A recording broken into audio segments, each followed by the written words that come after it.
বাসায় মেহমান আসছে, চিন্তা করতেছেন যে কি রান্না করে দেবো। তো এইভাবে স্যুপ রান্না করবেন, দেখবেন যে একবার খেলে বারবার খেতে ইচ্ছা করবে, এমনকি অনেক তাড়াতাড়ি স্যুপটা রান্না হয়ে যাবে। তো ফলো করুন আমার রেসিপিটা। সো হাই এভরিওয়ান, সন্ধ্যার দিকে কি খাবো ভাবতেছিলাম, ভাবলাম যে ঝটপট স্যুপটা বানিয়ে নিই, যেহেতু রেডিমেড স্যুপ।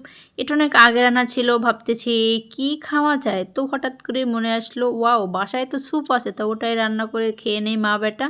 তো ফার্স্টেই আমি গরম পানি বসিয়ে দিয়েছিলাম পাতিলের মধ্যে। আমি একটা স্যুপ রান্না করবো, সেজন্য অল্প পরিমাণে পানিটা বসিয়ে দিয়েছিলাম। পানিটা যখন ফুটে চলে আসছে, তখনই আমি সেই রেডিমেড মানে স্যুপের প্যাকেটটা আমি ঢেলে দিয়েছিলাম, আর এক হাত দিয়ে নাড়তেছিলাম।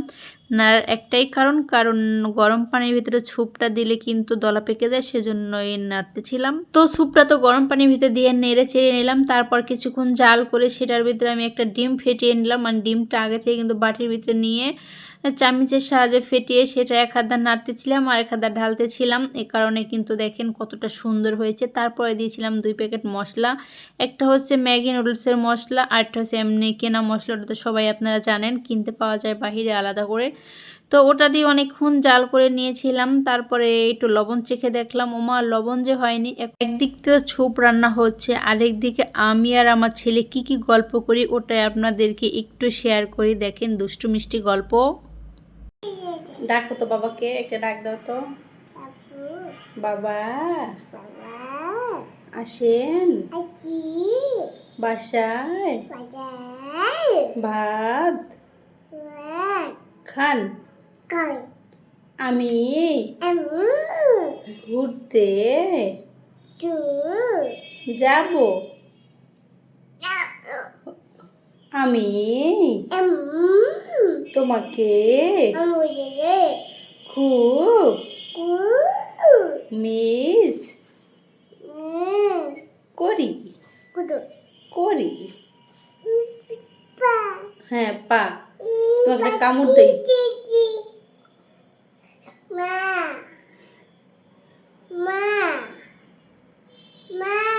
জি মা। কে কামড় দিচ্ছে তোমাকে? কামড় দিচ্ছে? কে কামড় দিচ্ছে? কামড় দিচ্ছে, থাক। তুমি একটা কামড় দাও মুখে। তুমি তো অনেক জোরে কামড় দাও। মা কামড় দিচ্ছে। কে কামড় দিচ্ছে? দুষ্ট। সবাইকে আল্লাহ হাফেজ দিয়ে দাও তো। টাটা।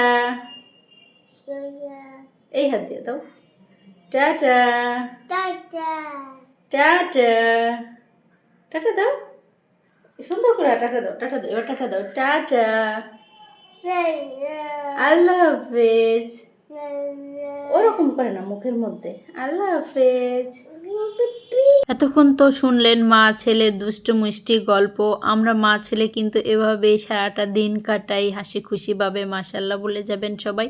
এই তো দেখেন আমার স্যুপ রান্নাটা কিন্তু হয়ে গেছে। এখন আমার ছেলে খাবে, সেজন্য খুবই জ্বালাইতেছিল, তাকে তাড়াতাড়ি করে বেড়ে দিয়েছিলাম। স্যুপটা কিন্তু খেতেও দারুণ হয়েছিল। আমি খেয়েছি, আমার ইলহাম খেয়েছে, আর হচ্ছে তার বাবা খেয়েছিল। তো এখনও যারা আমার ভিডিওটা লাইক কমেন্ট শেয়ার করেননি, এখনও করে দিন। আর আজকে এই পর্যন্ত। সবাই ভালো থাকেন, সুস্থ থাকেন, দেখা হবে নেক্সট ভিডিওতে। আল্লাহ হাফেজ।